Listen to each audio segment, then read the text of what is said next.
Today we're taking Minecraft hardcore mode to a whole new level, because I'm not just playing with any ordinary gear. I'm starting with the most powerful pickaxe possible. This tool has the highest enchantments you can get in the game.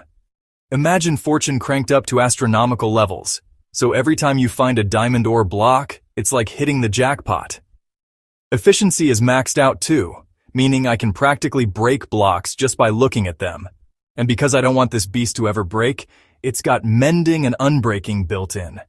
Even if it somehow did take damage, it'll fix itself automatically. Today's mission is simple. We're going to put this monster tool to the ultimate test. How fast can we become filthy rich? Can we destroy an entire chunk of the world with it? Could it even stand a chance against bedrock, the strongest block in Minecraft? And hey, my goal is to hit 1 million subscribers this year. So if you enjoy this madness, don't forget to subscribe and join the adventure. We start off by spawning into the world and immediately heading towards the nearest tree. After chopping it down, I realize something strange. It's growing inside a ravine. Nature always finds a way, I guess. With the wood collected, it's time to hunt for some iron. But since we're playing hardcore, caution is key. No reckless caving this time. Full iron armor is a must before thinking about venturing into the nether. Luckily, I find a pretty rich cave system nearby, yielding loads of iron without much effort. Enough for a full set of armor, tools, and even a smithing table for future upgrades. Now we're talking. With the basics covered, the next priority is food. Can't go running around empty-stomached in hardcore after all. I shear a few sheep, craft a bed to survive the night, and gather plenty of meat and wool for the road ahead. Once geared up, it's time to head deep underground. I stumble upon a gorgeous cave that drops almost straight to diamond level. Naturally, I start strip mining and, no exaggeration, after only a few blocks, I strike diamonds. It's a small vein, but enough to craft a diamond pickaxe, the foundation for our future ultimate tool. Since I couldn't find any surface lava pools, I have to manually build a nether portal by mining obsidian the slow way. But thanks to my diamond pickaxe, it's not too painful. The portal is built. Fingers crossed for a good nether spawn. Spoiler alert, it's terrible. Basalt Delta, the worst biome to strip mine for ancient debris. Basalt everywhere. Blackstone at every turn. Mining here feels like tunneling through a fortress. Still, I manage to push through, dodging lava pockets and hostile mobs until I find a safer biome. Here, I begin the mission, hunting for ancient debris to craft netherite gear. I use beds to explode my way through the netherrack. And surprise, double bedding in the same spot actually reveals way more debris than I expected. Piece by piece, ancient debris stacks up. 4 pieces gathered mean it's time to head home and start crafting. Back in the overworld, I smelt the debris into scrap, combine it with gold, and create the all-important netherite ingot. I make a brand new diamond pickaxe and upgrade it to netherite. With a little creative magic, the enchantments are maxed out. Efficiency, fortune, mending, and unbreaking. All set to a ridiculously high level. For those curious, even though the pickaxe shows level 1 million enchantments, Minecraft internally caps it at 32,767. Still insanely powerful though. With the new pickaxe in hand, it's time to truly test its power. I select a random chunk and decide I'm going to mine from surface level all the way down to bedrock. Mining with this pickaxe feels illegal. Blocks disappear instantly. Cobblestone, dirt, even ores, they all get obliterated in a blink. The only thing slowing me down is my shovel, which isn't enchanted. About 28 minutes in, I'm almost at the bottom of the chunk. But here's the problem. No diamonds yet. I was starting to worry my chunk was cursed. Finally, near bedrock, I spot a few precious diamond ores. Time to test the fortune enchantment. Breaking just a couple of diamond blocks yields of diamonds. It's beautiful. In total, it took me about to completely mine out an entire chunk. Without this insane pickaxe, that would have easily taken hours, maybe even days. The next question, could this unstoppable pickaxe break bedrock? Sadly, no. Minecraft's physics don't allow it. Bedrock has a hardness value of, making it completely unbreakable in survival mode, no matter how powerful your tools are. Only creative mode can remove it. Still, that wasn't the end of our experiments. I decided to take this pickaxe somewhere it could shine even brighter, the end dimension. My goal, destroy an entire obsidian pillar and take down the Ender Dragon in the process. To do that, I needed blaze rods and ender pearls. After a chaotic trip through the nether, fighting off blazes, piglins, and using gold to barter for pearls, I finally had everything needed. I found a stronghold, set up the end portal, and jumped through. Once in the end, the pickaxe worked wonders. Endstone, instant mining, obsidian, gone in seconds. Normally, mining an end pillar would take hours. With this pickaxe, it was like chipping away at dirt. I destroyed crystals easily, avoiding dragon breath and fireballs. Eventually, I set up my quick kill strategy, the bed explosion method. After a few scuffed attempts, and barely surviving with low hearts, I pulled it off and brought the dragon down for good. Victory. Achieved with the most powerful pickaxe in Minecraft history. From mining an entire chunk, to testing the limits of enchantments, to slaying the Ender Dragon, this overpowered pickaxe made it all possible. No matter what Minecraft threw at me, lava, mobs, end crystals, even obsidian, nothing stood a chance. Except bedrock. Bedrock remains undefeated. Thanks for coming along for the ride. And if you enjoyed this chaotic journey, don't forget to subscribe. Let's hit that 1 million goal together. Hey everyone, long-time lurker, first-time poster. Throwaway for obvious reasons. So my girlfriend Sarah and I have been together for about 3 years. Things have been good, like really good. We have our little routines, our inside jokes, the comfortable silence that isn't awkward. You know the drill. We both work regular 9-to-5s, order takeout way too often, and spend our weekends mostly chilling at home, watching bad reality TV or trying, and mostly failing, at DIY projects. Last Saturday, though, things took a major left turn. Sarah had gone out for a girls' night with her friends from work. Nothing unusual there. They usually hit up this karaoke bar downtown. I'm not a big karaoke guy, so I usually stay in, maybe play some video games, order a pizza standard bachelor night in, even though I'm not exactly a bachelor anymore.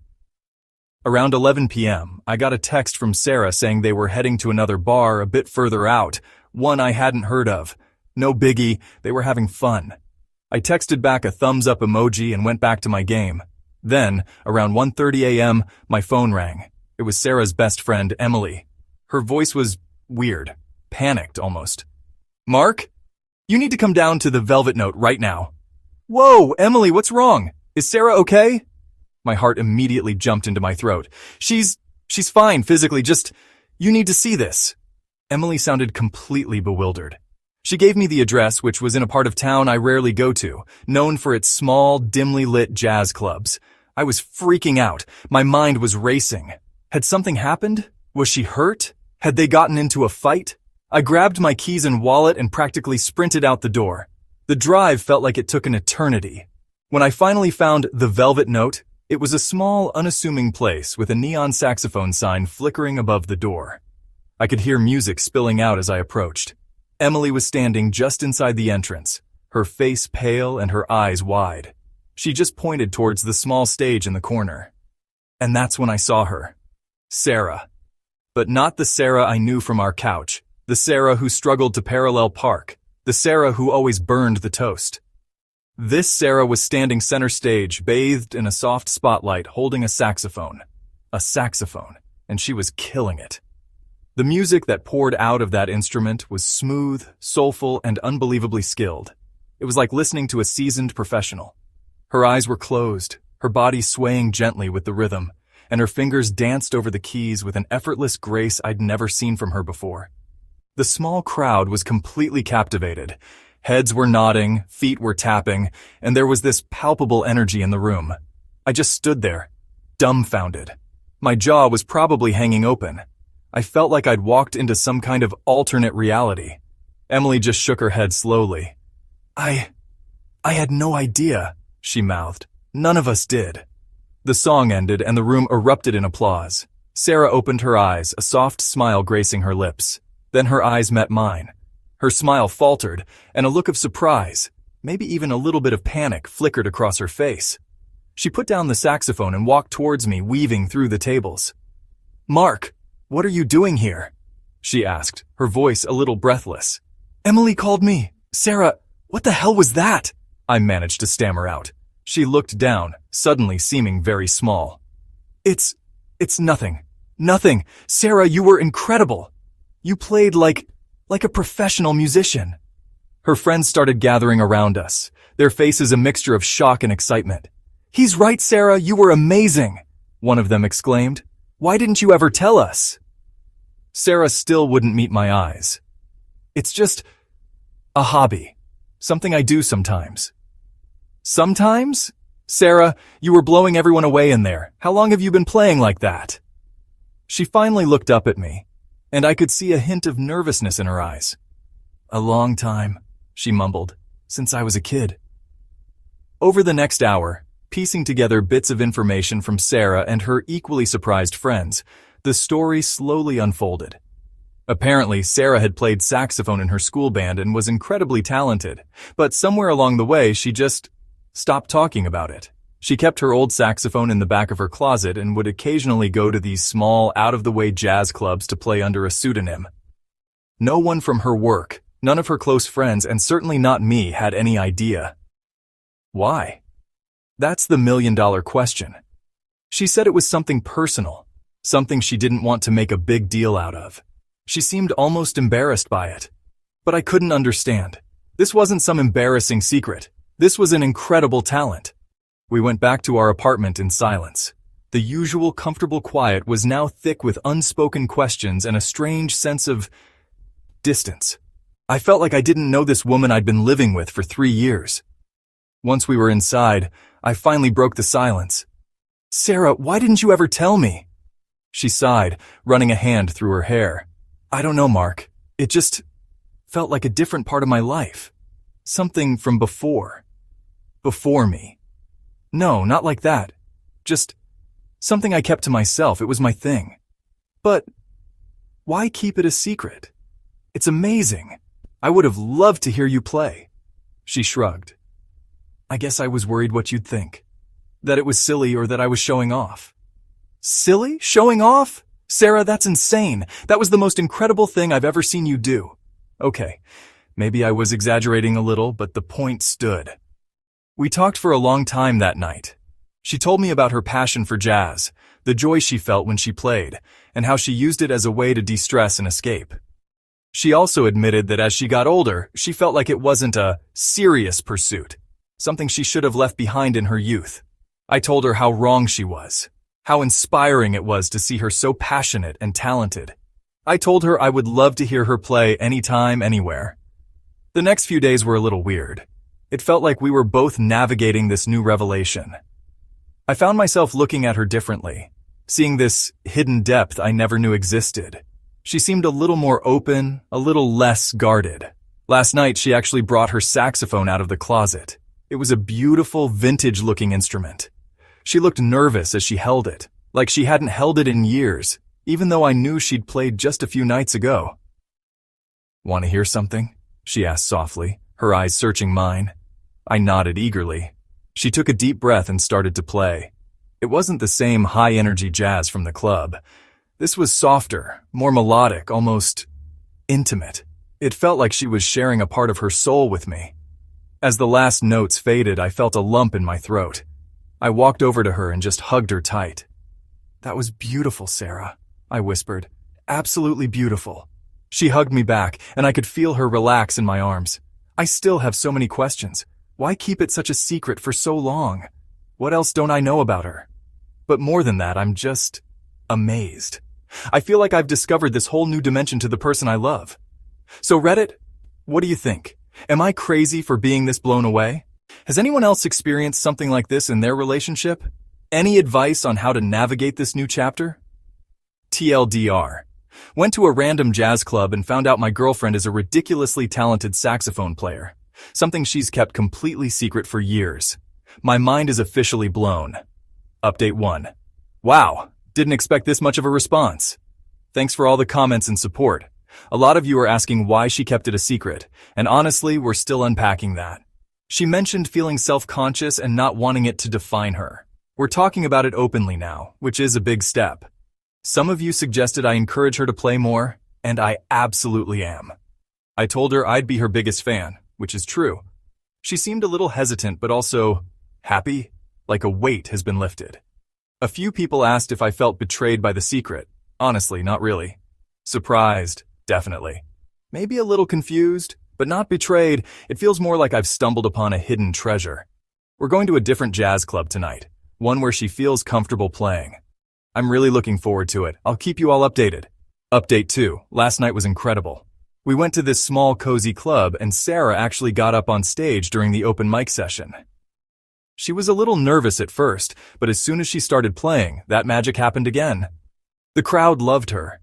And seeing her up there doing what she loves with this incredible confidence I hadn't seen before, it was amazing. Afterwards, she was beaming. She actually seemed lighter. We talked more about why she kept it a secret. It sounds like it was tied to some insecurities from her past, about being good enough and not wanting to be judged. It's going to take time to fully understand, but the fact that she's opening up is huge. I'm so proud of her. And honestly, this whole thing has made me realize that even after 3 years, there are still so many beautiful layers to discover in a person you love. Thanks for all your comments and support, Reddit. It means a lot. Today we're taking Minecraft hardcore mode to a whole new level, because I'm not just playing with any ordinary gear. I'm starting with the most powerful pickaxe possible. This tool has the highest enchantments you can get in the game. Imagine fortune cranked up to astronomical levels. So every time you find a diamond ore block, it's like hitting the jackpot. Efficiency is maxed out too, meaning I can practically break blocks just by looking at them. And because I don't want this beast to ever break, it's got mending and unbreaking built in. Even if it somehow did take damage, it'll fix itself automatically. Today's mission is simple. We're going to put this monster tool to the ultimate test. How fast can we become filthy rich? Can we destroy an entire chunk of the world with it? Could it even stand a chance against Bedrock, the strongest block in Minecraft? And hey, my goal is to hit 1 million subscribers this year. So if you enjoy this madness, don't forget to subscribe and join the adventure. We start off by spawning into the world and immediately heading towards the nearest tree. After chopping it down, I realize something strange. It's growing inside a ravine. Nature always finds a way, I guess. With the wood collected, it's time to hunt for some iron. But since we're playing hardcore, caution is key. No reckless caving this time. Full iron armor is a must before thinking about venturing into the nether,